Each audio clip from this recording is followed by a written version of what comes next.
What's up? I'm Kyle. I'm Brendan. And welcome to the Brain Buffet. Man, all I've been able to think about lately is money. With the whole stimulus thing, so it's hard to... I really don't want to get into politics and stuff like that nature yet, so which I understand. Yeah, it's tough because there's just so many layers to it. You know what I mean? One thing that makes me so nervous, especially with like stuff like the stocks and all this stimulus money coming out, is because it's just devaluing the dollar. Yeah. You know what I mean? Yeah, and no for matter sure. what it is, if you're into a stock, that company is backed by whatever, and their money is not going to be as valuable. I mean, it's so crazy when you think about how many dollars were produced in these last stimulus checks. It's bananas. It's bananas. 1.4 trillion. And they're just printing it. Yeah. How much do you want to print? 1.4 trillion. But what's crazy too is, well, I mean, I'm sure it's still to that point, but it's probably just like clicking a little box and going doot doot doot doot doot doot. Enter. Like you literally just changed it's signs just wire transferred. 0 to 1.4 trillion. Yeah, definitely. They've got a little drop down box. Do you want thousands, 100,000s, millions, trillions, billions, whatnot? It's crazy to think of the government, how they receive money in such a number. Like, it makes it seem so artificial. You know? It's no different than Bitcoin. Right. And that's one of my biggest like fears about Bitcoin, is because it's just a fiat currency that the people kind of agreed upon. Yeah. You know, it's still backed by nothing. It's just, sure, it has more transaction ledgers where you can, see where your money's going kind of thing. Yeah, but it's still just a document on a computer, essentially. It's code written on a computer into a secured file. Which is kind of crazy. That's why recently, I don't know, been looking into kind of physical precious metals, just like in the sense of the long run kind of thing. You never know. I mean, being young, I never really thought about it, but and actually physical, like ones that you can actually hold. Yeah, a gold bar. Yeah, right, for sure. But I don't know. It's interesting when you really think about it. What's crazy lately is, you've heard of NFTs, non-fungible tokens? No. It's selling content from the internet, essentially. Like the dude from Twitter, the co-creator of Twitter, sold his first tweet ever on Twitter. Really? For like, I can't remember exactly what it went for, but it was like 600,000. Maybe it was less. It was in the 100,000s. Wow. It was 6 digits, like at least. It might have gone into 7 digits. It was insane. That goes to show like how much our content is truly monetized. Yeah.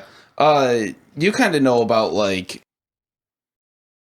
I think NBA Top Shots, I believe it is. Yeah, the blockchain. That's essentially what NFTs are. Oh, well, those are NFTs. I am very well involved. Yeah, so you know of them, but like it's getting crazy because people are purchasing tweets. Yeah, I saw earlier the other day that there was a digital art that was being sold for like $65 or $69 million or something crazy like that. That's an NFT. That's what an NFT is. And the one person was like, "What happens if you accidentally just click delete?" Like it's just gone. Like, just lose the file. Goodness. Right. And that's what's so crazy about that. It's insane to think of people wanting to purchase these things because it's just digital creation. Right. No doubt.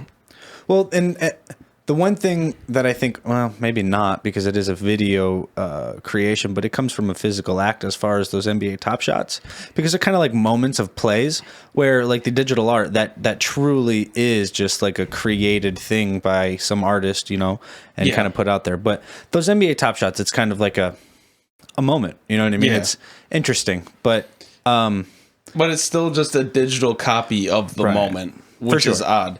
And the art, I can understand if it's a famous artist, you're essentially buying a Picasso or something, but it's a more recent person. It's only a digital version. It's not a actual painted thing. It's not a physical thing. But it's weird that someone would just want to purchase a digital copy and not be able to hold that. What do you do with it? Like, do you save it as your background? Or like, really have a $69 million background? Yeah. You just put it up on eBay to sell it? I suppose if you had like a glass pane kind of like technological mirror or some sort of device, something that just like changes paintings, project it or whatever, you could kind of have it on your wall. Yeah, I mean, they have those digital frames and stuff, but kind of something a little bit more advanced to where it'd be, I don't know, not necessarily projected, but just is. Yeah, it is just there. It just exists. But I don't know. It's really crazy when you think about what people are purchasing, right, and what actually holds value these days, and how much it's going for. Like $69 million. I can't even fathom that amount of money, and people are just like purchasing a digital copy of something. It's insane. And with the NBA Top Shots, for instance, there's thousands of this exact moment that are available. Dude, I got a number 15.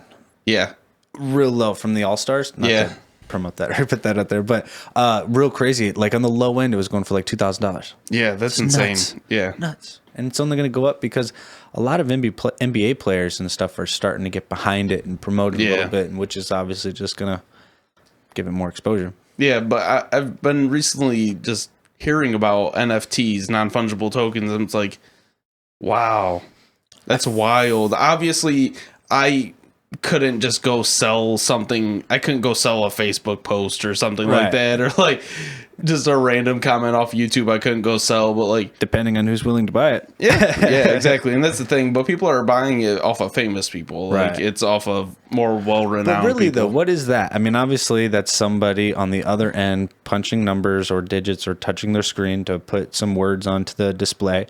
But it's just code. You know what I mean? It's literally just a representation of word. Like it's so Which is crazy. Like Bitcoin. Yeah. To an extent. Yeah. Which Bitcoin is really just a graphics card or computers mining for these codes to come through, and every so often one Bitcoin will be mined. And which I don't understand even the slightest bit. No, it's really weird to think about how that works. Because that almost kind of, I mean, I could be totally wrong. I have no idea, but it almost still seems like it comes out of nothing. Yeah. Which is, I mean, less than what seems to be already at play. Yeah. Because that's just pressing a button however much you want or just changing a digit. But like, I have no clue how Bitcoin mining works, but even still, it's kind of... But it's not... Bitcoin isn't really usable. It's becoming more usable as of recently because people are like accepting it as a form of payment, but you can't necessarily just use it. You can't like take it to the grocery store and hand it to someone. Dude, I saw on my my credit card app, they were, I think it was an advertisement. No, it wasn't that. I think it was actually a YouTube app, whatever it was. They had a card that you could use your Bitcoin with. Yeah, I've been seeing those lately too. So you would then have a physical thing that you could pay or use to purchase for your Bitcoin. Yeah, but I mean, yes, but it gets transferred to a US dollar though. Still converted. Yeah, it still gets converted. So unless the whole, well, I would, Bitcoin being the value of everything, that kind of seems a little strange and scary too, because when you think about it, like it's so, I mean, 0.00042, you know what I mean? Like how far do you go down in the sense of like, surely you're not going to have a price tag for something that says like 0.0 minus 12, you know, I don't know. Yeah, Bitcoin's a weird one because, like I said, you just can't hand it to people. But businesses aren't really accepting Bitcoin; they're accepting the conversion from the U.S. dollar to Bitcoin. So that clears it up a little bit as far as so when when Elon Musk purchased Bitcoin for Tesla, it was more so that there could be a conversion possibility of anybody who wanted to purchase a Tesla via Bitcoin. Well, he also said that Bitcoin is slightly dumber than the US dollar or something like that. Well, at least with the US dollar, you know where it comes from. Like you know where it was created. Well, sure. I mean, we have to kind of all agree of what it is. But as far as the physical thing that you we know where that gets printed at to a degree. Yeah. Where like Bitcoin, it's literally just like in the internet ether. Yeah. Kind of thing. Like what? Yeah. But the US dollar doesn't necessarily make sense either. No, of course not. It's just something that's printed continuously over and over and over and over. As we're kind of seeing right now, for sure. In current times, no doubt. Which is, I mean, you want to see value given back to people who deserve it, who have kind of maybe, needed some help in situations. But the disregard of how much money is just going out there is so mind-boggling. Yeah, and there's going to be a price to be paid for that. Yeah, something has to happen. Yeah, there's no way they can just write off $1.6 trillion. That's not just going to disappear, and they're just handing that out to people. If you think about it, though, and just who knows, just a thought question here, food for thought. But if it's really nothing besides for what we agree upon, why couldn't that happen? I know it sounds like a fairy tale and it sounds like a utopia, but why not? I mean, to a certain degree. I mean, what is the government in debt to? What is our nation in debt to? The person that gives us the money. But who's giving them money? And then who's giving that person money? Exactly. That's kind of what I'm getting at. So it's coming out of thin air. Yeah. So why does that, if it's coming out of thin air, why does that debt hold any value? Just because we agreed that we were going to pay it? Right. Literally, it's just obedience. We just said we're going to do it. Okay. Yeah. We'll do it. All right. Sounds good to me. What have we really done with our past debt anyways? Has it been worked off to be paid? That number's continuously grown since. Sure, but if you think about it, and I've kind of like this reference, even with this just $1.9 trillion, how much of that do you have to pay back? More than $1.9 trillion. Yeah. Because that's the interest. So even if you took that $1.9 trillion and paid it right back off, where's the rest of the money at that you're going to pay it off? Yeah, you still have to borrow $100 billion or whatever to pay it off. So no matter, even if you do pay it off, you're always going to be, or I'm sorry, not pay it off, but even if you did chip away at it, you would never, it would be impossible. Like, truly, so it's impossible. It's irrelevant as a nation to be in debt. It doesn't mean, it means nothing. Right. Essentially. Which kind of boils down to the point that, like, I know it sounds fairy tale and utopian, but why couldn't you? You know, just as much as we all could get into this crazy amount of debt, we could just as easily get out of it in the sense of changing how we see it. But it comes to a problem when you're inputting so much money into a nation, then inflation will come. It's bound to come, and there's no way to avoid that once you input 1.9 trillion into the nation.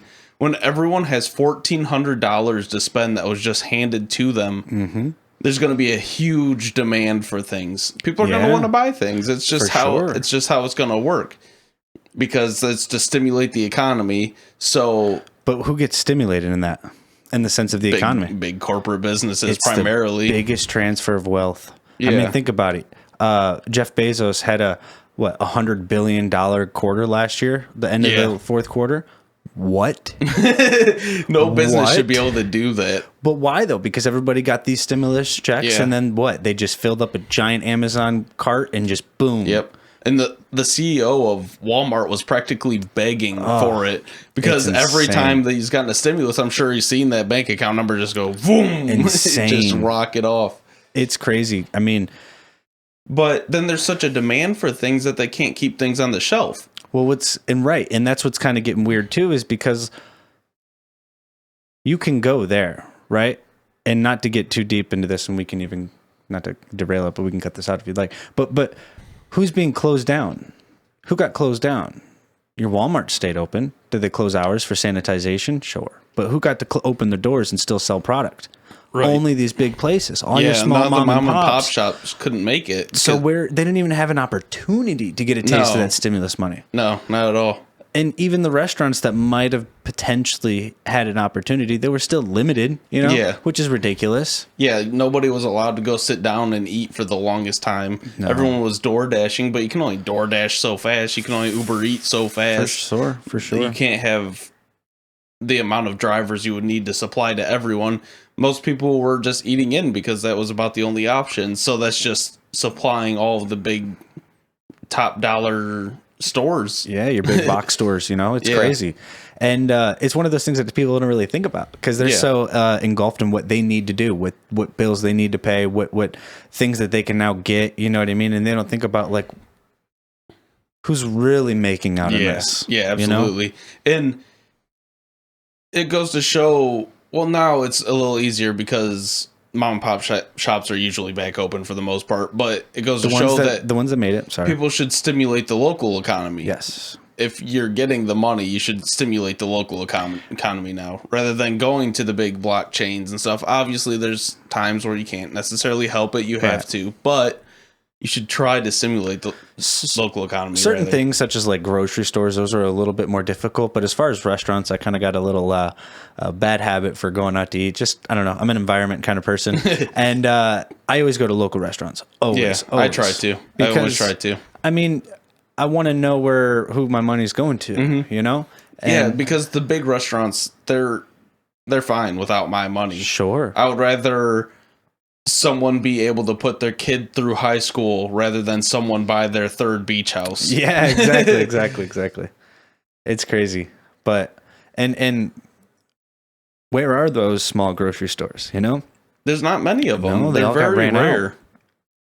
Out. Even before the whole pandemic happened, it was extremely rare that there was just mom and pop grocery stores. You could go like to when like we were a kid, there might have been a few, but that was like right when they were getting phased out. Yeah, definitely. And then it was just so convenient to go to Walmart because you can go get motor oil and go get some bananas, and then you buy your TV and your PlayStation, and you can get your bedding, your pots, your pans. You can get literally everything. And how can a mom and pop shop keep up with that? No, they can't. They can't because they can't afford to carry everything like that. They don't have the capital for that. And even the prices, you know what I mean? They're obviously going to be able to afford better prices at those big places because they're buying in bigger bulk. And they're probably just signing deals with these people like, all right, you supply all of this. And a mom and pop can't do that. No. It's so if there's any message there, support your local shops, restaurants. Yeah, absolutely. Definitely do that. Because you're helping kids go into school. Oh, absolutely. Yeah, no doubt. And I don't know. You can relate more on a human level. Yeah, absolutely. Which is always nice. Yeah, because those are the people that aren't making 7-8 figures a year. Those are the people that are making 5 figures a year. They're doing 50, 60,000 and just kind of scraping to get by usually. So yeah, no doubt. But there's a big problem with putting all this money into the economy because of the inflation that will come with it, because all the supply on the shelves is getting taken off. Yeah, it's crazy. It's natural to raise the prices when there's nothing on the shelf because it'll make less people want to buy it with the crazy price that there is, but people still need it. Simple supply and demand. Exactly. It is, too. And that's what's going to start the biggest amount of inflation. And it's crazy that people don't really see that, though. You know? Yeah. And I'm already starting to see it slightly around, like I said, the grocery stores even, there might be other influences or variables involved, but like, gas and stuff, but there obviously are other impacts. But just in general, you have less money. Yeah. Simply put, you just have less money because there is, which is a weird conundrum if you think about it. Oh, stimulus, here's more money. But in actuality, it just waters down what you've already had. Absolutely. And it's going to hurt next year when you don't have the stimulus money. Right. Because you're going to end up spending over the $1,400 that you're getting. Yeah, hopefully it's not like you're trying to change your lifestyle off of no, definitely not. It's like the lottery, Some people, when they get the lottery, they just blow it all right away. And it's like, wait a minute, you can't just change a lifestyle like that. Most of the people that hit the lottery end up going bankrupt and end up in debt. Or dead. Yeah, or dead. Yeah, no doubt. It's crazy. I mean, it's almost like more of a curse than a blessing if you think about it. Yeah, definitely. It should be a blessing, but it's more so that their inability to manage it is a curse. Sure. People get that large amount of money and they don't know what to do with it. I heard this thing, like anytime you get a large amount of money, you should just let it sit there for a couple of days. Don't touch any of it. Yeah. Just don't even think about the money. Just go on about your normal life. Get over that first initial dopamine rush. You don't get caught up in the moment and just like, I'm going to spend it on everything. And then I've always wanted this and I've always wanted that. And there's also a thing where like you look at something and you see if you really want to buy it and you wait on it. Yeah. You just have that thought in your head like, do I need it? Do I really want it? And that's something that a lot of people fail to utilize, especially when they're hit with stimulus money or they hit a lottery or something like that. That they don't think, do I really need this? A lot of impulse buying. Yeah, absolutely. That's for sure. And then people end up being behind on their bills. And it's crazy. Yeah, especially when you think about the lack of education on management for money, you know what I mean, in schools and stuff. That's a schooling problem, absolutely. No doubt. I mean, it's literally the tool that we all exist on that takes all of our energy, and it's not focused on in the sense more of just, I mean, there's obviously the get a good job, get money, but what do you do when you have money? Yeah. Do you think that the world wants us to be financially illiterate? Probably. I mean, I feel like in my head, that should be a school curriculum normal. That should just be the normal. Not to having that level of financing. There should be like a finance 101 or something like that. But early. Early. And it should be maintained throughout high school and in middle school and everything. It should just kind of be embedded into your mind more than other things should. But like, why doesn't the government enforce that? Because the schooling normal is kind of a government normal. It's what they want. Right. It's think their program. Yeah, it's what they think kids should be learning. So why don't they? It kind of makes me think back to that indigenous tribe reference that we were talking about the technology floating up on the shore, and then or the tool, and then the leader not saying what it was or what it is. We could try to figure out with what we are just looking at, kind of thing, but the true nature of it and the true meaning and the true value and the sense of what to really do and how to really benefit off of it, you know, that kind of seems to be maybe kept secret to a degree. Yeah. Not in like some sort of, I don't know. But when it comes back to it, the government loves us being financially illiterate. Sure. They love us not knowing about... Makes it easy. Yeah, it really does, because people will be running to banks for government loans or government lending and assistance and all that. So then that money comes back to them. Mm-hmm. So they're able to profit off of us. And it all stems from the same thing, all the way up to the root of the top. Because who gets the money from your bank? Yeah. Obviously, I mean, you put the money there kind of thing, but where is that coming from? It's getting printed out. There's an ignorance of where our money goes. They used to say like, oh, money doesn't grow on trees, but like it would almost be better if it did grow on trees because then you would at least have a supply of it that's not just printing a button. You know what I mean? It would be a natural life cycle to the process. Which is like gold. Gold was naturally formed, but I mean to an extent, because eventually gold will run out. You can only mine so much gold from the earth. It doesn't replenish. Not that I know of. Yeah, I mean, maybe it does, but that'd be insane. That would be crazy. But gold's not like a tree. You don't have a gold seed that you put in the ground. Right. Sure. But if it was naturally created, it would make more sense. Which kind of comes down to like what should actually be used for as a form of money. It doesn't make sense for it to be a dollar bill. Well, whether it's a dollar bill or not, I got to break away from it and just see a dollar bill as just a literal, like a token, a physical representation of something. Now, whatever that is, sure, we can all agree on it. We can have an art contest and I'll submit our, whatever. But you have to have both versions. You have to have a digital version. You have to have a physical version, because not everybody has a bank account. Us in America think, it's pretty common to have a bank account, but across the world, not everybody has a bank account. Yeah. So you have to consider that. So you have to have some sort of physical representation of it as well. But it has to have a limited supply. Or if it's not a limited supply, it has to be a limited supply in the sense that we all agree upon it at this moment. And if we want more or see a need or a necessary for more, then we all have to agree upon it that that's what we want to do. Yeah. It's got to be a majority thing for sure, obviously.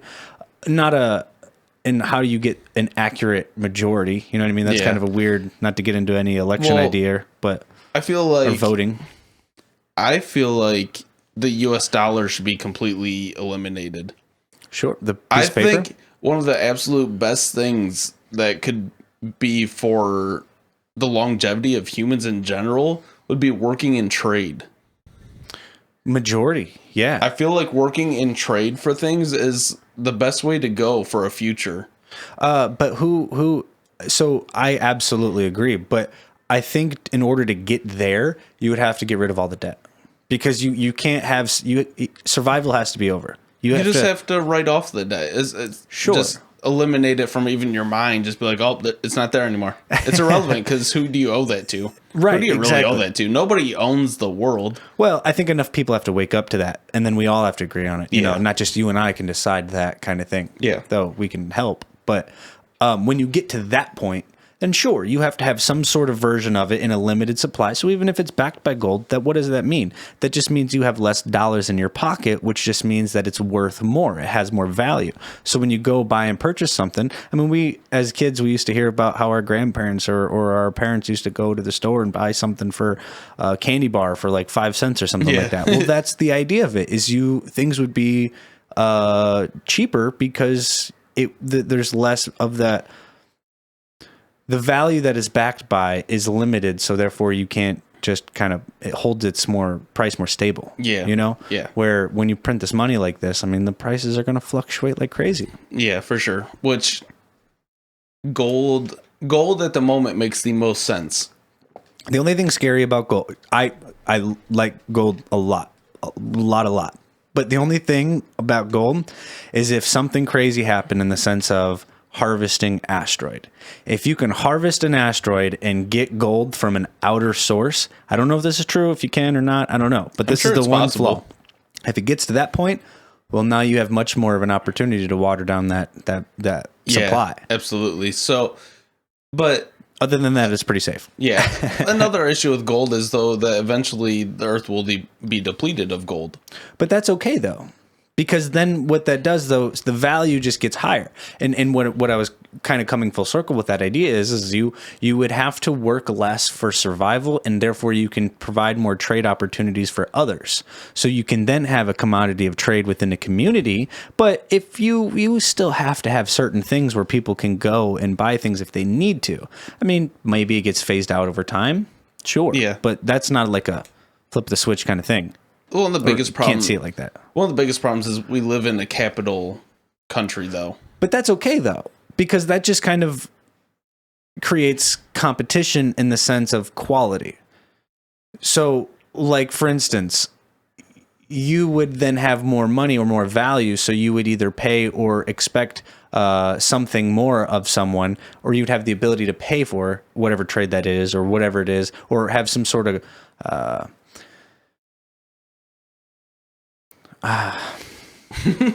like it being capped at a limited supply of it isn't necessarily a bad thing, because what that really does is just hold things at a more constant level. And if you aren't in a severe amount of debt, well, you don't need a whole lot of money, because what money you do have is going to be worth more. So therefore you're free of time.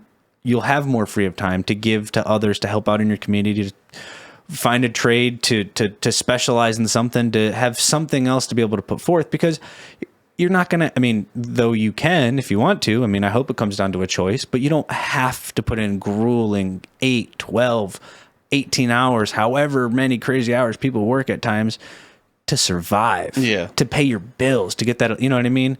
That's, once you take that away, I don't know, it kind of breaks the mold of entrapment. It's wild to think of like bills, though, in the sense of like utilities. I feel like things of that nature should just be a human right. Certain, like in what? Well, in the world that we live in now, it should just be our right to have electricity, to have water, to have. Well, if Nikola Tesla came through, we'd have all that free stuff, no doubt. But but. You're right. In certain degrees, in 2021, we shouldn't be struggling on certain aspects. No, there's no reason someone should have to worry about if they can pay their electric bill or their water bill or their gas bill. Right. Those should just be givens. Right. In what way those have to be funded, even if it's just through the taxes that we currently pay, by them being moved around or reallocated to other areas, or if it's, I don't know, maybe not taxes. It should just be given, though. If it's a government funding things, just as there's other governmentally funded programs, I feel like it's our right as humans to have shelter, water, and food. Well, I feel like it would be more, well, I think kind of boiling down to be kind of a public service. And those were what, I mean, the question is what are your federal taxes being used for? Like, really, though, what are they being used for? That's the big question. People can assume all day what they're being used for, but there's no proper It's out there. It's just not very easy to digest, And I would like to, I'm definitely not of... it would be nice if at the end of the year, we got a thing saying, this amount went to this. Right. This amount went to this. This is not my idea. I don't know who it was, but somebody else was saying this. But imagine if you had like an app or something like that in your phone where like city and state taxes, county taxes, those are necessary because you're utilizing those services. But those federal taxes, I mean, that's just paying off a debt that we all just spoke about how it was made out of thin air. But imagine if you had an app that you had to pay a fixed percentage, regardless, fixed percentage of whatever it is. And you had an app that you could slide and decide how much of that you want to put to this, how much you want to put to that, how much you want to put to this. Yeah. You know what I mean? And I feel like we all want police, we all want firefighters, we all want water, we all want electricity. But maintenance issues are going to happen. You're going to have technicians and engineers. But to a degree, especially with certain things, whether it's water or electricity, your concurrent fees and costs should be relatively low because once you get it automated and get some sort of, system and process when you're utilizing it from a free source or however you're making that. Because if you think about it, again, with the free source energy, you could then have some sort of power technology to whether you're utilizing the ocean water, whether you're utilizing rainwater, some or other natural source of water to where you can just have water to everywhere, wherever you want, So like those things should be taken care of. Yeah, absolutely. Do you think there's a problem with the federal tax system? Oh, well, sure. You think there is, but what do you think is the problem? Do you think we should be taxed by the federal at all? Does that even make sense? So I don't know enough about taxes for sure, but you have to have certain things. Like, it's filled with a lot of fat right now. I would definitely say that. Yeah. But to core, kind of clear my thoughts here for a second. I think one way that I heard it very well is like there used to be a time where like serving in public office used to be kind of like a chore. Like you didn't really get paid a whole lot. It was kind of just like your public service duty. Kind of, I don't want to chalk it up like doing your jury duty or nothing like that, but you had to kind of do it for your community, society, whatever. And for the want for better. Right. Rather than a dollar. So exactly. For the fact of actually because these are going to impact you. Not because you're going to get a fat paycheck or amazing benefits. Maybe there definitely should be some compensation, but it shouldn't be a, massively wealthy place in the regards to salary and stuff. No, absolutely not. Because there's no reason that just draws corruption. Yeah, it does, because they view the dollar sign like I can get there. I can make all this money and do this, and they don't necessarily care about anyone but the check that they're getting, to an extent, of course. But my thought with federal taxes is, why do we have to be the ones to pay someone to protect us? I don't think it makes sense for us to be paying for a government, for a military, rather. If you take it up in a bigger picture, what are we fighting over? We're all fighting over land, we're all fighting over energy, and we're all fighting over money. Geopolitical reasons, too, that kind of intertwine. But at its root, that's probably like 98% of why we're fighting. Yeah. And if you take away energy and land, I mean, there might always be some disputes about land, but I really think when you get away from a lot of the shacks and chain links that we're kind of gripped to in the sense of survivability, you would then not have as much need to fight over things. Yeah. So if you don't have to have much violence or war, now there should be some sort of protection, Yeah. But what again then too, though, if we didn't have this idea or mentality of war, Nikola Tesla, not to bring him back up again, could definitely see that we like him around here, but he proposed this death ray, because he said that essentially if you gave everybody the ability to wipe each other off the planet, we'd all agree that like mutual destruction is not, we can all kill each other. Yeah. That's cool. Let's just kind of work this out. Yeah. Extinction isn't a good thing. Right. Yeah, no doubt. So You need to have your protections and kind of, ensure your survivability should be taken care of, and therefore, I don't think there would be as much violence. Yeah, I think there's a huge problem with the access to things that we have, weapons and such. It seems pretty ridiculous that we have nuclear bombs and $10 million single-use fighter jets and things of that nature. It's quite extensive, and the fact that our tax dollar goes to that is mind-boggling. Well, there's definitely a military industry complex where it's funded. Like, there's a lot of money that goes to it in regards to like all these private companies and industries that feed this market. Yeah. Don't know enough about that. I just know a little bit about on the surface that it's there. But have you ever heard of the rods of God? No. So these are, I believe, it's either Air Force technology, I would think so, or Space Force, maybe. Who knows? But regardless, it's basically a kinetic energy weapon in space or out there, and it shoots a basically metal missile, no explosion or anything like that, but just like a big chunk of metal. But because of the kinetic energy as it's falling towards gravity, it just gets faster over time. Right. So you get an impact of something that would be like a nuclear bomb without the fallout, without the radiation, without the environmental and crazy impact of all that nonsense. So, which, I mean, it's cool that it doesn't have the extreme negative impact that a nuclear bomb does. That's cool. Right. It's sad that we'd even still have to have that. Yeah, exactly. It's still excessive. Right. That still seems highly unnecessary to me because that's just a weapon of mass destruction. We don't need things like that. That's not good for the earth. Even if we manage to kill just 10,000 people and not harm the next generation, that's still not good. Sure.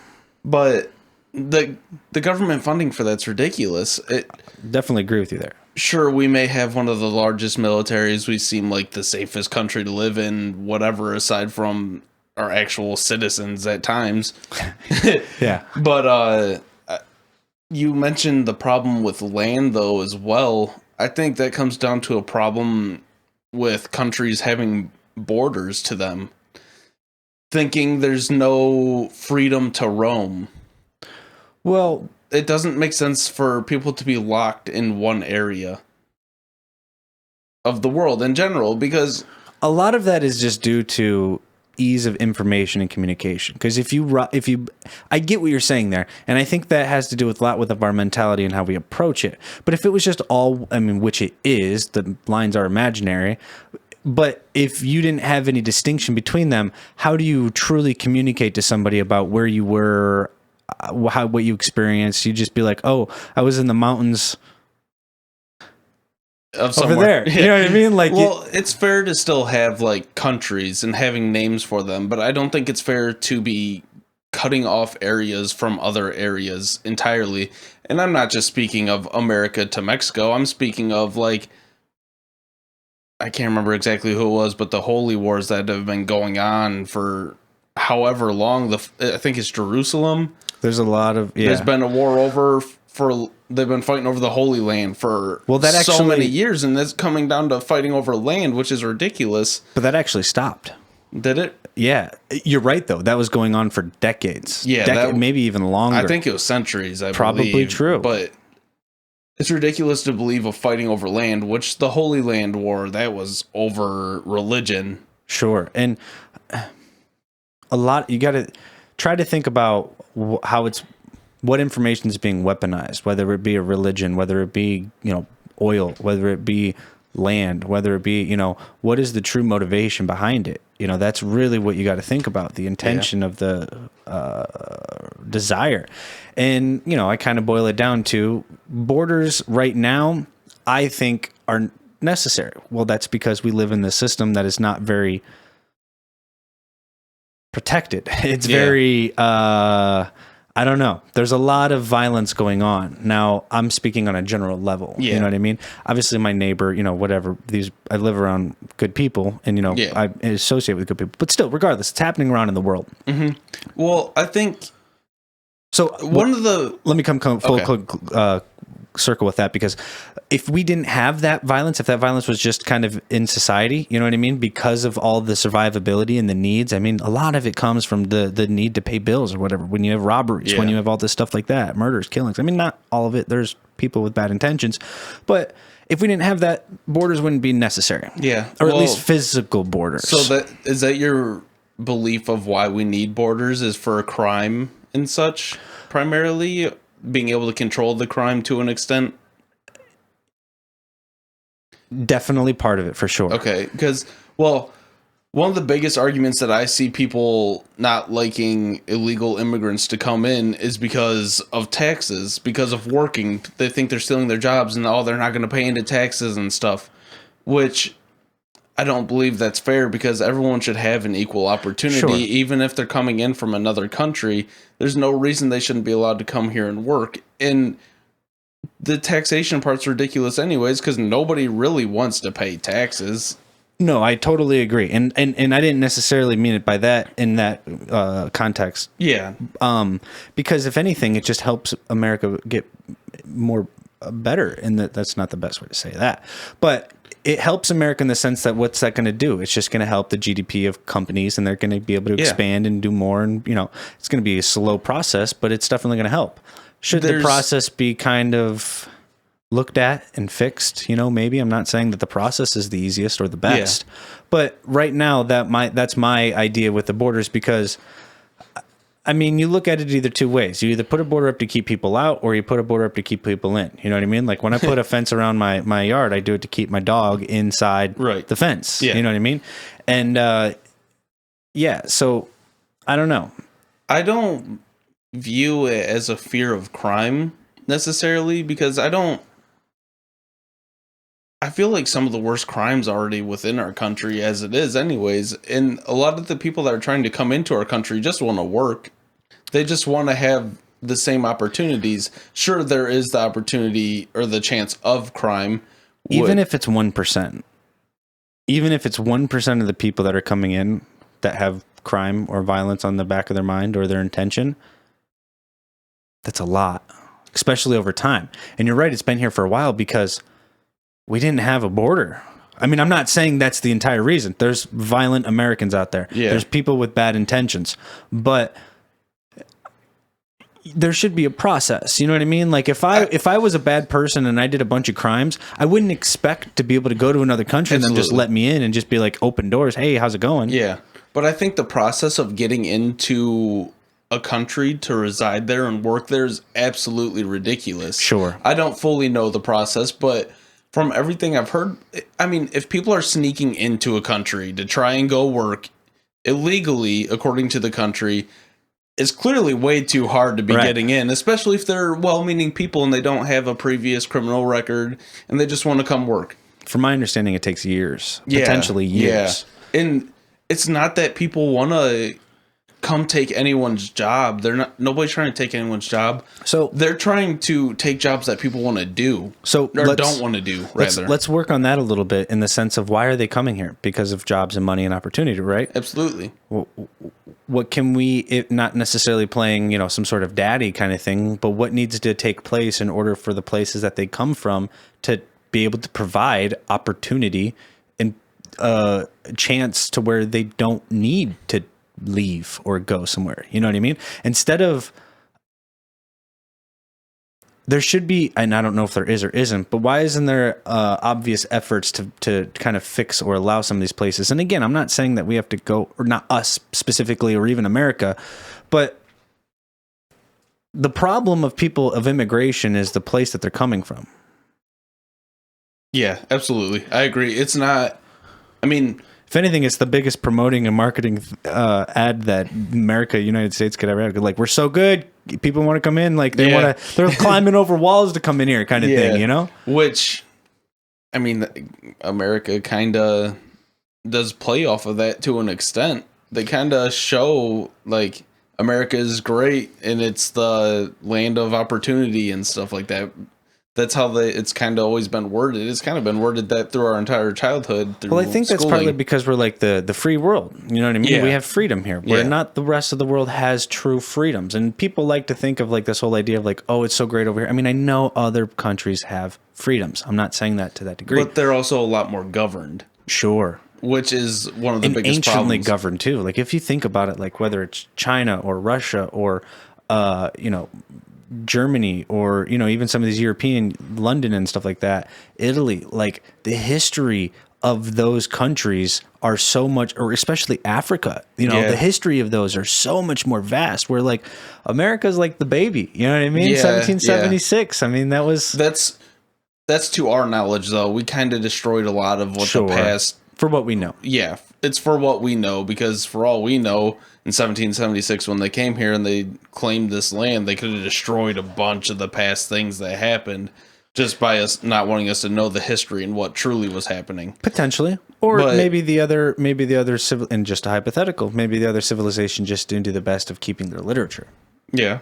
Yeah, which we kind of talked about in our first podcast. Right. Because if you think about the civilization that they kind of came into was very much hunting, organic, I mean, hides and stuff like that. Yeah. Hides are not going to last very long. Yeah, they were working off the trade system though. Yeah. Yeah, you're right. So what's crazy to think about, I kind of didn't get too much into it yet, but like when you're kind of on this topic here, is how they treated the buffalo back then. Like, it is crazy. They worshipped them. Yeah, but there were so many of them that like they would do, there would be these things where like, you know, you've heard of like where they would hoard them off of cliffs, right? They would like literally gather them up and like run them off of cliffs. But there would be so many of them that would, you know, die, that like it would literally start fires after them just sitting there because of all that gas and stuff that's sitting down there. And it's crazy to think about a world like that. Like, I mean, that's almost like a Mad Max kind of reality of what we would think. Yeah. You know, especially when there's spears and arrows and stuff, you know? For sure. But I feel like you're right, though. It is a problem with the country for people wanting to come here. And it boils down to the government. Right. People want to leave there because of the government and what their government regulations are and such. Like, especially in China, like, we talked about this in our first podcast as well, how they're limited on children or whatever, how it used to be just one, and we questioned if that law was still in effect or whatever, and I looked it up, and they're allowed to have 2 kids now. Oh, yeah, nice. So it's still a law, but they're allowed to have 2, rather, where we can have 40, really, if we wanted to. But, and then they have such poor laws that people make nothing, though. Oh, it's right. They also have forced labor and stuff too. Yeah, which why wouldn't people want to come here from that? Right. And it's kind of crazy too that, I mean, they don't have an unemployment problem. No. You know what I mean? No. Which is a strange thing to think about. They have a suicide problem though. When you think about, I mean, the nets that they have to install. Yeah, that's ridiculous. If your company has to install nets to keep you from jumping out of the window. That's insane. Hopefully you can find a new job. Yeah. Yeah, definitely. But they can't, because even if you jump out and you do kill yourself, and say there's not a net, you kill yourself, someone's walking right in, not even minutes after. It's crazy. It's ridiculous, which I fully understand why people want to come here. Obviously, we can't just let everybody in. If we just start letting everyone in, open the borders completely, then there's going to be a huge problem with, well, lots of things. You said crime, yes. Even if 1% of people come in out of a million, that's still 10,000 people that are wrongdoers and want to harm people or whatever it may be. There would absolutely be a large problem. And that's why you got to think too, though. Like you wouldn't want to. You'd have to have the community base. You know what I mean? Like your community, you'd have to take care of your community. If that problem comes within your community, then you'd have to deal with that problem in the sense of how that's addressed. But when you, and for that, I mean, a lot of the things that get impacted is if, of course, you come over here legally, you are allowed to vote, which is fine. You're a legal citizen. Yeah. But the way that we have it structured right now, as we have seen, as of recently, there's potential difficulties. Yeah. And the difficulties are kind of insane, because when people do come here illegally, they're putting children into these isolation camps. And so why are we still bringing them in? Yeah. You know what I mean? Like, clearly we haven't figured out the problem. Yeah. You know what I mean? You don't just start taking on more if you haven't figured out the problem. Yeah. We got to work this out, you know, and right. it's, again, not the flip of the switch kind of one solution kind of thing. Not but at all. There's more to it than just this idea of, I mean, I don't know. It's, again, why, I mean, we should be proud that people do want to come here, but what's the solution for why they're even coming here? Yeah. And why can't we help more towards the country building a freer nation to make people want to stay there and work together as nations rather than against each other? And part of that, you're right, and that's a good idea. And I do, I do work in hotels. And one of the things that we do, we have a program where we take in, foreign students. They're, usually college students. They'll come in and work. It's an American experience, but it gives them an opportunity to earn money here, and then what do they do with it? Obviously they enjoy themselves here, but hopefully they send it back home and do stuff. A lot of times people do. And that helps kind of get more money and monetary opportunities for people in not maybe so good of places. Yeah, absolutely. So it is highly beneficial when people can come here and work, because then they're able to send it back to their home country or their family in their home country, and they can have a better life. So it's crazy because they can make $8 an hour. And if they're sending that back, that can potentially be millions where they live. What if that is the solution? So we think about immigration of people coming in, right? Just coming in and like living kind of thing. But what if there was an extensive work program to where there was enough opportunity for people to come in for a period of time, work? And I mean, I'm sure there probably is out there. We just maybe are fumbling it. To an extent. I mean, there's the work visa. Right. Okay. Maybe there needs to be some, breaking down of that, I suppose, and maybe I should do a little more research on it, but allow the financial opportunities, because it does benefit our place as well, but don't allow as much influence of other inputs. You know what I mean? And who's to see how that kind of plays out? Yeah. I think one of the biggest things that would help is restructuring in foreign countries. So if just Mexico, for instance, because it is our bordering country, if they were to help restructure their technologies or whatever it may be there, so they can have cleaner air and just better land in general and better job opportunities and such, maybe if we were to help them with that, maybe there wouldn't be such a desire or a need to come here. Because right now it's a need. They need to come here to work. Well, think about it. If we had free energy here, it's not like that stops at the border. Yeah. You know what I mean? The Earth, from my understanding, does that. So again, that's another thing that people wouldn't have to worry about. Yeah. And provides opportunity. I personally really think that that's the backbone. Energy. If you can provide an energy source that people can tap into, that allows the capabilities. It breaks the chains for people to really be creative and be able to financially figure out either what they want to do, how to do it, whatever it is. Absolutely. And, financially as well as far as freedom goes. Yeah, for sure. The energy crisis, definitely, that's an odd one. It's weird to think that it is. We have to fight for energy and we're fighting for new ways to make it, or else we're just going to kill the earth, essentially. Yeah. But I think that would absolutely help if we could help provide cleaner energy to foreign countries as well, which that's hard to do with how energy is currently set up, because we can't do the free energy thing. We don't have it as it is. But that would absolutely help other countries. And I think that, again, that'd be the backbone. That'd be able to build them a foundation from there, Yeah. And we have to learn from history, and we have to figure out what the real history is. But if something's broke, if something's hasn't been working, change it. Fix it. There's something else, Which foreign countries probably do need help. But we have to be careful too, though, because we can't have a true influence on it in the sense that, like, what do we know about what they're supposed to be, what's best for them? Because we have different resources and different things to work with here, where different resources and things to work with there have different, processes, inputs, how things are supposed to be governed and run. Which is another crazy thing with the border, because it's literally a line that separates opportunity. If you think about it to an extent, if you cross that line, you have a different opportunity in a different place, just based on the governing laws and such, and wages. Depends. The only reason why I wouldn't be so clear cut about that is because if you got caught. Yeah. Just because you're on the other side doesn't mean that you're clean, free, ready to go. Right. But I see what you're getting at. But again, though, I think that's a mentality. Your mentality changes then, because when you were over on that other side, you didn't, from what you were perceived, you didn't have freedom. You know what I mean? You were just being exposed to this. And then all of a sudden you go over there and now you have this idea like, oh, well, I have freedom here now. Yeah. But it's weird to think about that. It's just a mental construct. Do you think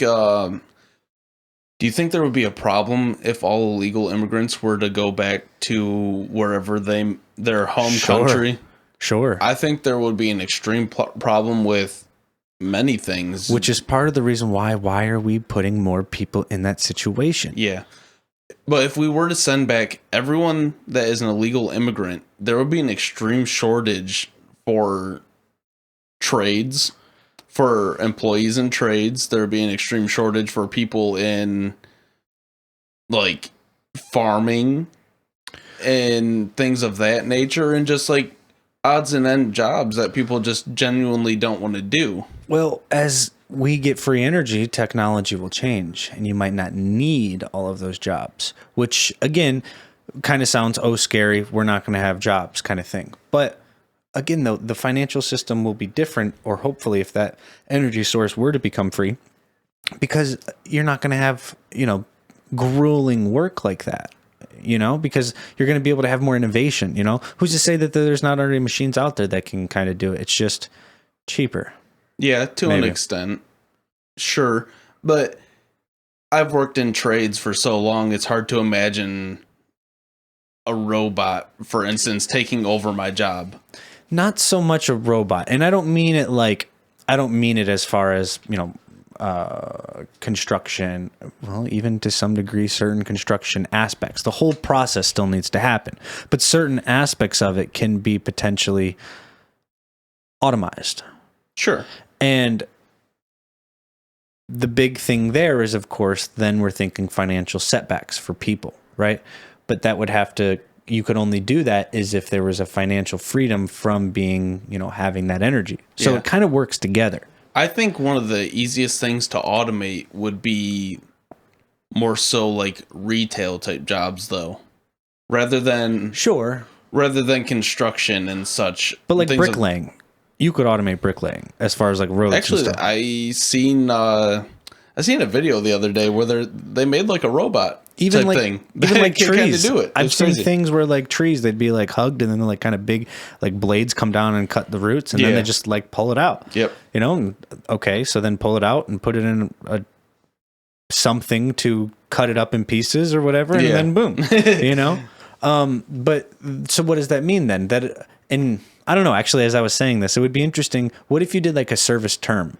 So you would have less people. So instead of working we would not have to work as hard, you would do like a 6-month service term where you would do this job for a period of time, and you would rotate, choose, pick. I'm not saying you're like assigned it like in some sort of dystopian utopia. You can choose what you want. So as long as everything gets filled, we might have to figure out how that process is laid out.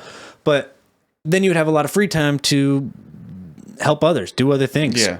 Focus on your specialization, or maybe try something different. I don't know. Which comes back to a big problem within our financial system, where we are required to work at least 40 hours. Right. And as of lately, it's more so bumping up to 45, 50 hours a week just in order to survive. And there's no 6-month option, or there's no free time option in there at all. No. Some companies offer a couple week vacation or whatever, but like the financial system requires you to work. Of course. And 40 hours, 45 hours, not to sound like complaining, but when you really think about it in terms of your life, like this is your life. Obviously, you want to do something that makes you happy, but that's a lot of time. Yeah. That's a lot of time. You're losing out on a lot of other things that you could be potentially taking advantage of. Sure. Because even if, say you work 8 to 4:30, that's an 8-hour day with a 30-minute lunch. You wake up at 7, you have an hour to get to work, have your morning to get ready and stuff. Then say you work all day, get off at 4:30. A normal person's going to bed at like 9:30, 10 o'clock, most likely, whatever, to get 8 hours of sleep. So they're having from 4:30 to say 9:30. They got 5 hours of time. Literally.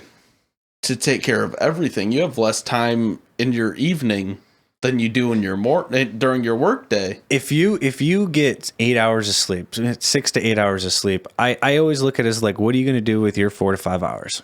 You got 4 to 5 hours of that day because you got to factor work and sleeping. That's already going to be, of course, it has to happen. Yeah.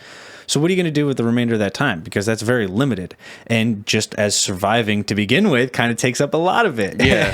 Just the necessity to eat. Yeah. And remember to drink water and clean up after yourself. And even that, when you do get that free time, you do feel so just ridden of all of these stresses and stuff. Though you would like to go do some other stuff and be a little bit more productive, or, maybe pick up a new hobby or skill or trade or whatever, you just want to sit down. Yeah. You just want to relax, watch TV and be entertained. That feeds into a large of like a depression problem that is in America. People are trapped in their current lives and they're sick of it.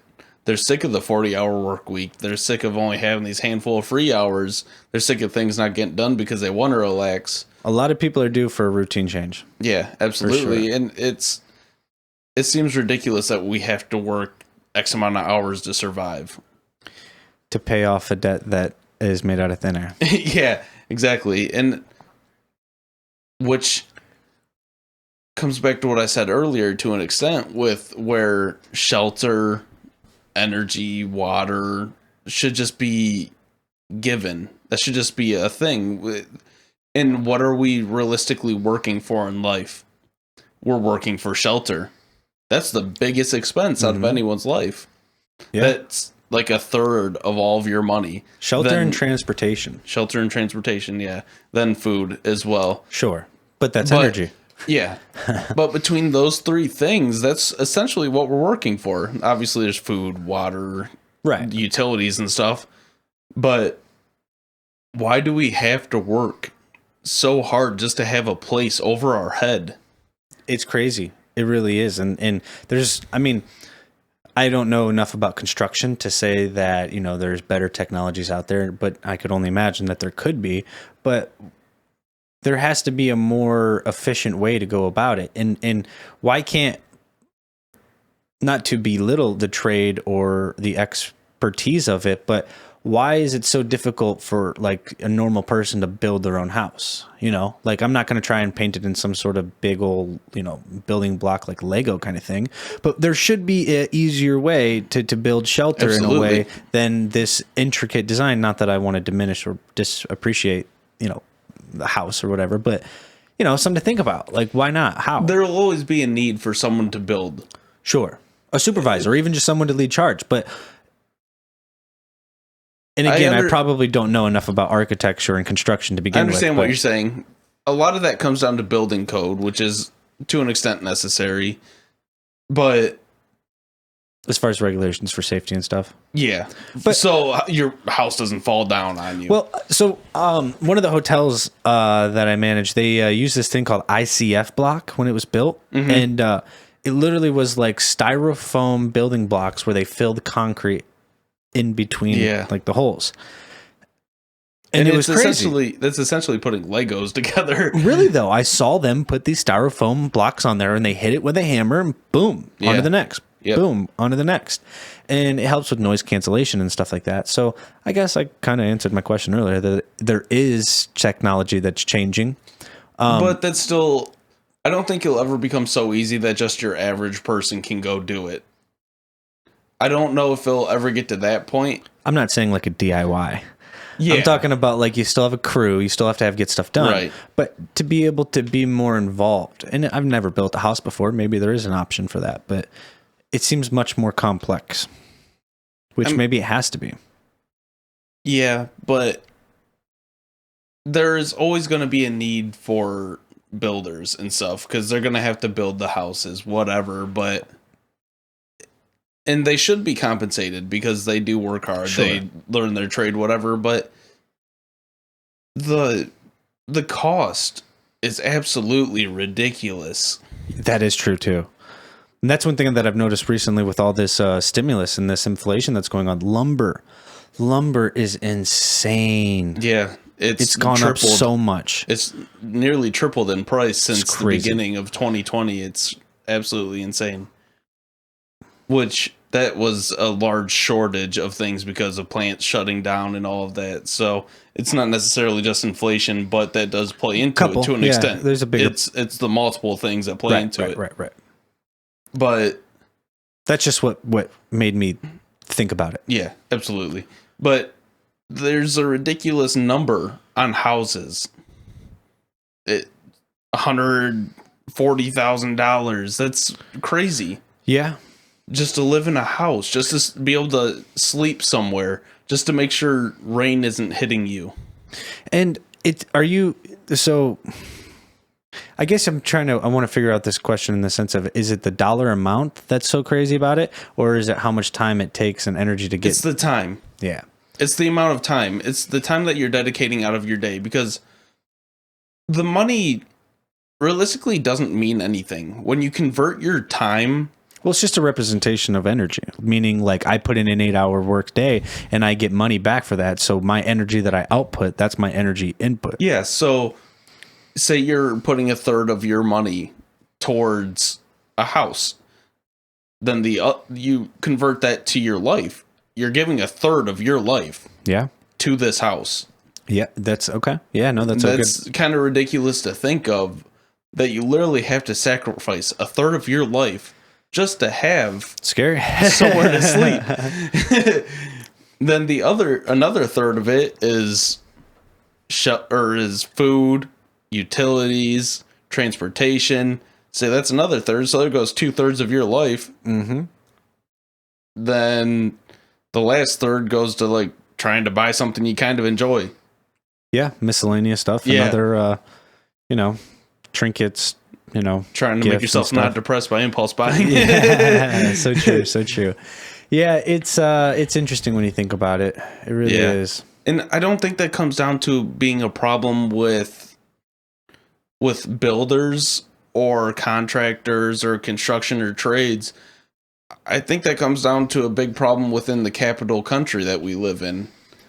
Sure, there has to be monetary trades and stuff or whatever for people to make it worth doing the thing that they're doing, but the amount of time invested to be able to do this just seems wild.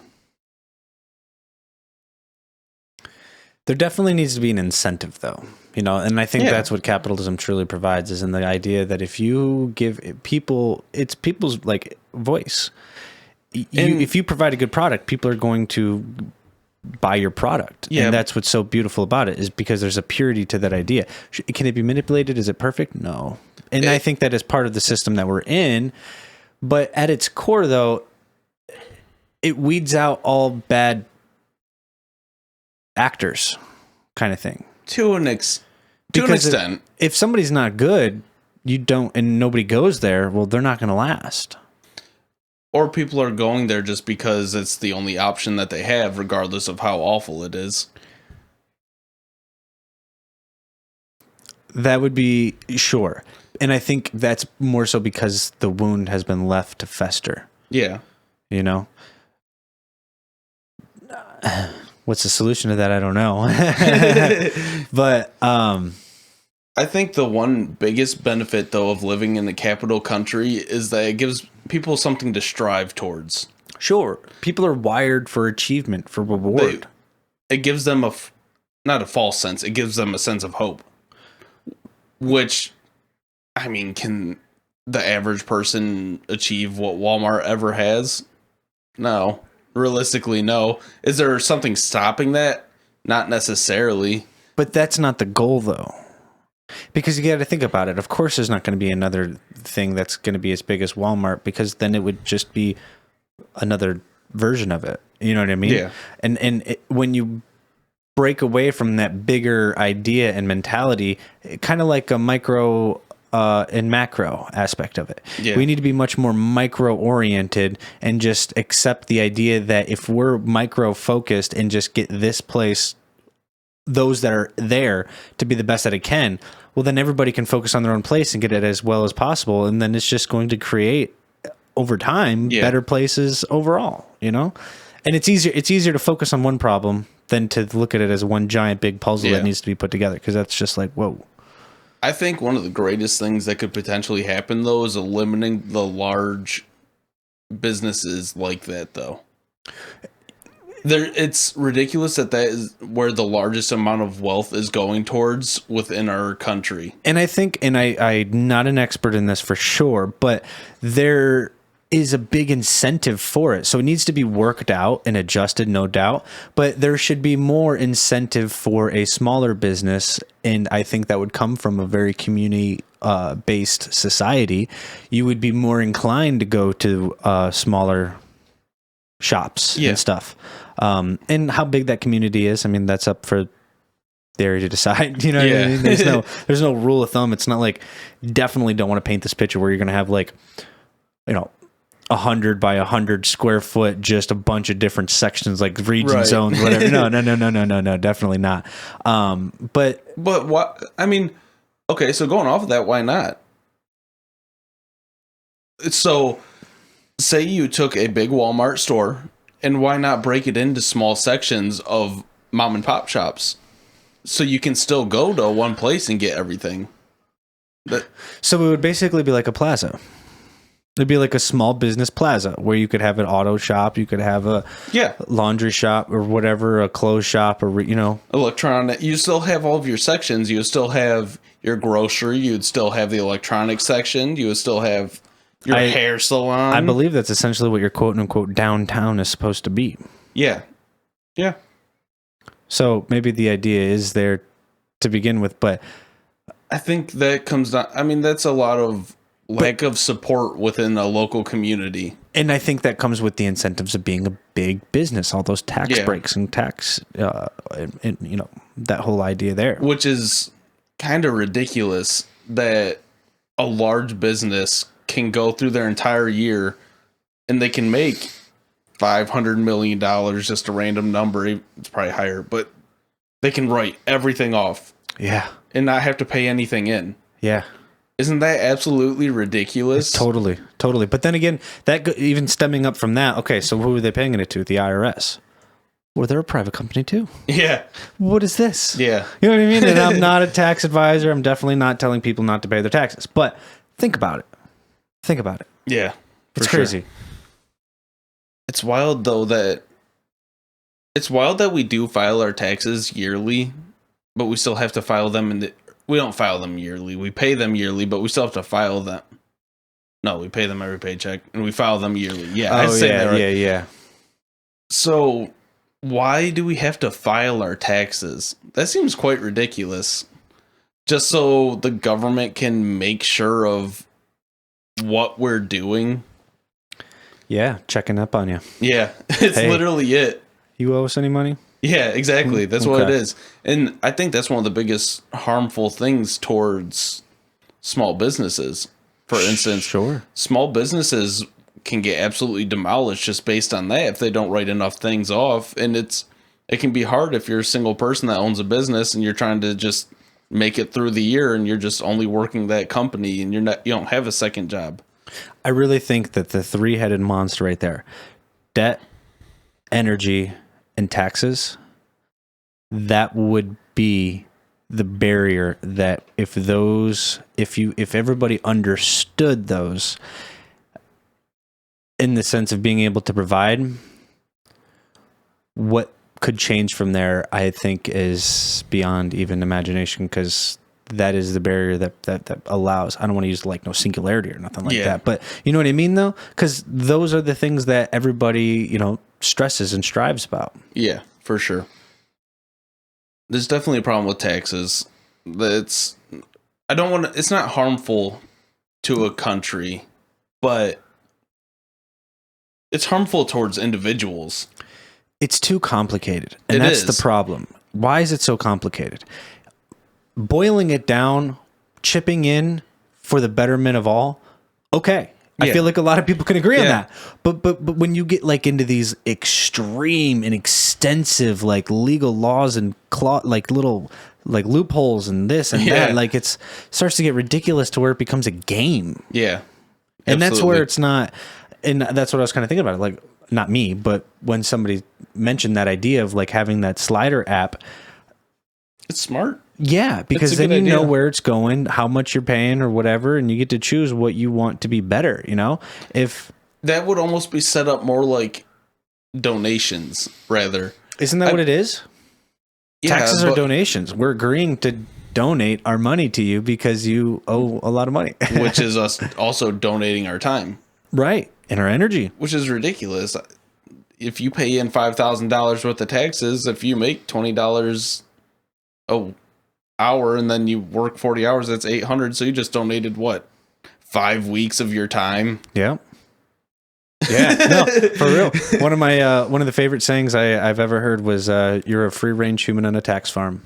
Yeah. Because that really is what it is. Yeah. You don't feel like you're enslaved because you get to get in your vehicle and drive to an amusement park or drive to the grocery store or drive to wherever.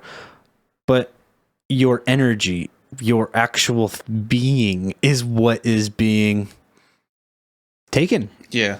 And I feel like we don't see enough of a federal tax, how it's applied. We don't see how the federal tax is applied enough. Oh, no, not at all. Whereas city taxes, like local taxes and state taxes, we can absolutely see those because that goes a lot into roads. But even that's muddied down a little bit, Yeah. And I don't know this, but I feel like it's made to be dry on purpose because it's not supposed to be entertaining, but why can't it be? Not saying it should be like a freaking slot machine or no like crazy lights or whatever like that, but it should be more marketable in the sense of being engaging. You know what I mean? Like, let me know what's going on here. I want to be able to easily read what this is for and what this goes to and whatnot, versus just this very structured, I don't know. You kind of get what I'm getting in the idea of like how it's presented. Yeah, absolutely. They just kind of like put it on your check. Federal taxes, $53. Yeah. State taxes, $10. Right. City taxes, $3. And it's just, that's how it's all labeled off to us. And then like you can go look up online, like where is it being allocated to? And it says this percent goes here, this percent goes here, this percent goes here. And it doesn't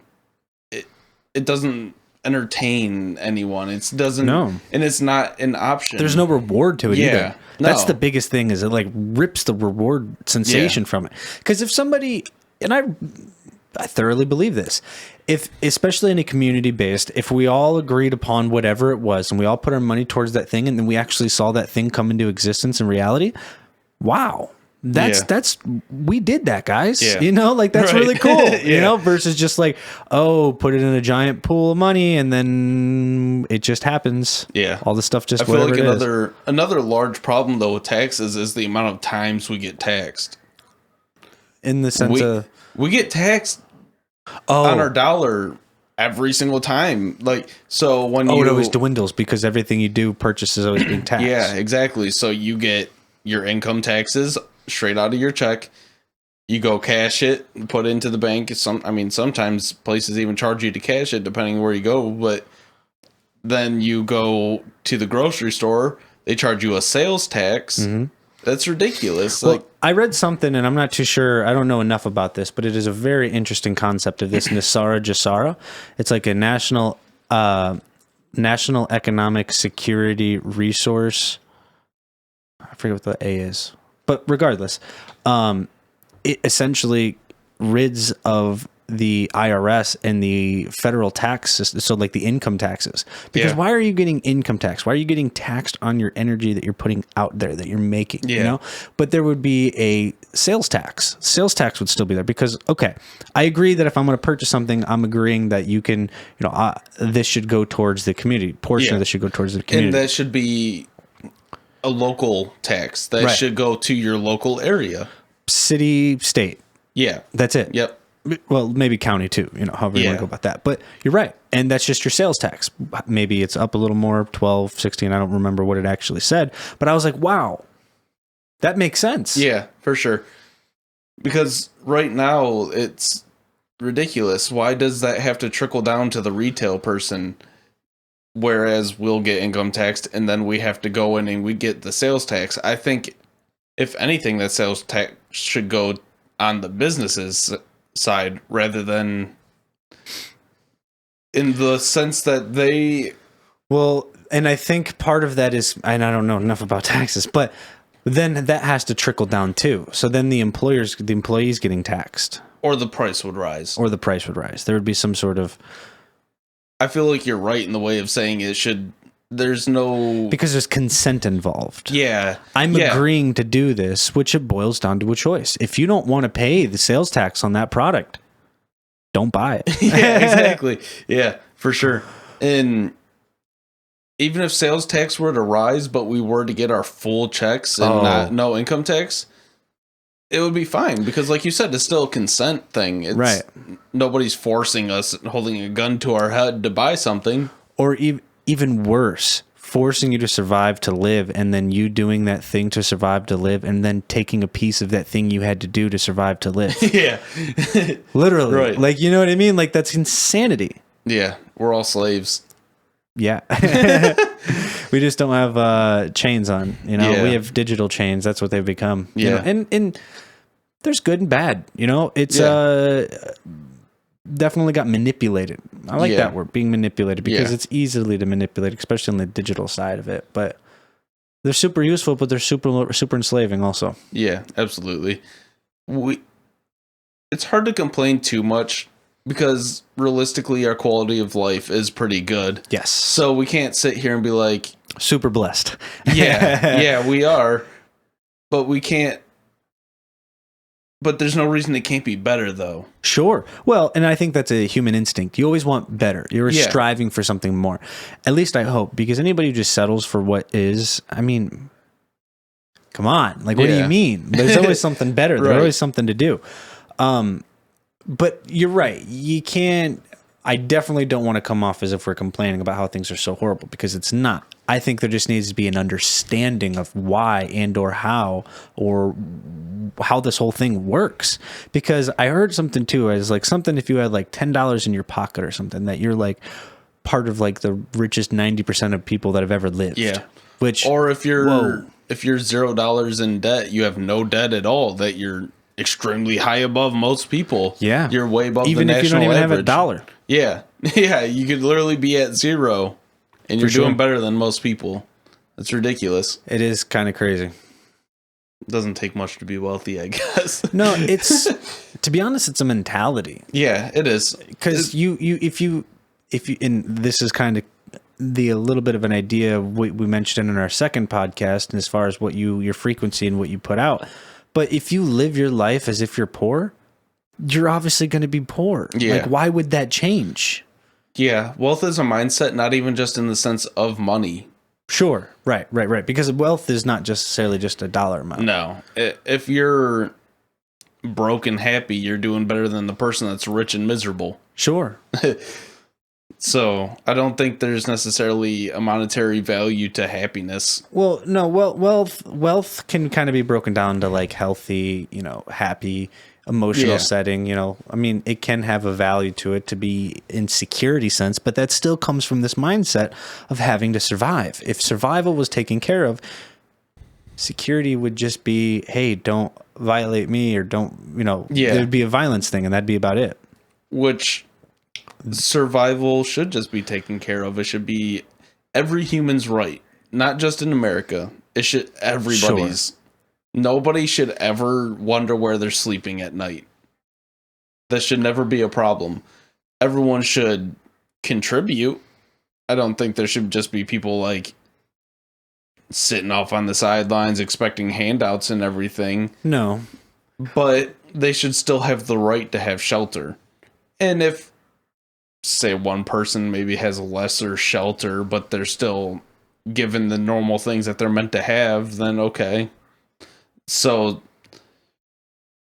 it's a give and take sort of thing. What you give is what you can take. Right. I agree with that. So it shouldn't be just people are like given these massive, nice houses and stuff. But I don't see why they couldn't be given a place to live. The homeless problem is insane. Well, you're absolutely right. And I think how it's marketed and how it's put out there, we really don't appreciate or criticize or are aware of how something's presented makes the world of a difference. Yeah. And it's just, I don't know. I feel like that's just a big separating factor, and how something is presented really just whether you grasp a hold of it or whether you just kind of, I'm not interested. I'm not entertained. It is what it is. But people just being aware of that, you can kind of see, Yeah, the societal norm has become insane, though. Oh, isn't that the truth? It's been breaking out, though. People have been noticing it. People are sick of the taxing, the ridiculous taxes that have been applied throughout time. People are over it, and people don't feel like this should be the normal. Sure. People want better. I agree. I think there is some sort of kind of awakening, not to like overuse a word that's kind of out there, but yeah. When you realize how kind of just made up it is, and you realize that like we decide this, we collectively decide this. This is our decision, and we're just consenting and going along with it. When you realize that, then it's like, and one of the things that I when I'm talking to somebody and they're like, oh, well, I'm just one person, I'm not going to be able to do anything. Well, you're already playing into the system because you're thinking that you have to physically do something to physically change the physical representation of it. But you just have to change your mindset. Yeah. Be the change that you want to see, and also think the things that you want to see and change. You know what I mean? Because it all comes from what we're putting out mentally, our vibration. Speak it. Yeah, speak it. If you speak it to even speak it to one person, then that person speaks it to two people. Sure. There, you just reach three people with your own voice. Exactly. Maybe not directly, it trickled down, but those two people go tell another two people or whatever. It's just it'll be a huge growth where people will start realizing like, wow, this really is not normal. And that's one of I don't want to talk about masks or anything too much, but one thing that did kind of interest me is that people were already very engaged in their phones to begin with, and just were not very inclined to have conversation with others. But when you have the mask over your face too, you feel that much more disassociated with other people, and there's so much less conversation going on. There's so much less talking. There's so much less joking and laughing and whatever. Well, you can't tell if someone's joking. Sure. You can't tell what their face did, like the little micro expressions. You can't tell. I had a little joke. Somebody came into the hotel one day, and they had their mask on, and I had my mask on, of course. So obviously there was the barrier with that. But he came in with a 6-pack of beer, and that 6-pack of beer just so happened to be a 6-pack of Corona. And I tried to make the joke to him. I was like, "Oh, good thing you brought in the 6-pack of, or the good thing you brought in the 6-pack of beer, because we ain't taking no case of Corona." But he like looked at me and he was like, "Oh, am I not allowed to have this in here?" And I was like, No. I'm making a joke. The beer is fine. I'm just, but it blocked that ability to kind of connect in some sort of way. Yeah, And I was like, man, that's really a big bummer. Yeah, definitely. It's little things like that have been lost. Sure. And even like, I wasn't a big fan of handshakes, but like connecting with someone and just like a physical touch is strange. You know what I mean? There's something to it. And I think people feel that. Like when there's a negative, I think there's a negative aspect of feeling truly individualized. You know what I mean? Yeah. Like, sure, my personal opinion and personal interactions and stuff affect me differently than other people. Not that there's not a ripple effect, but we underestimate, that whole idea, I feel. Yeah, definitely. What you said about handshakes, like, I can definitely feel that because I work in trades. Mm-hmm. So when I receive a handshake from a homeowner, that's huge. Like, that's a nice feeling. And there's still some people that will still shake hands, but it used to be almost every single job you would get a handshake. Yeah. And then all of a sudden, like, oh, everyone's afraid. I know. Well, that wraps it up for the Brain Buffet. We appreciate you participating with us and watching. If you have comments or opinions, leave a comment down below. Make sure you like, subscribe, and hit that bell for notifications.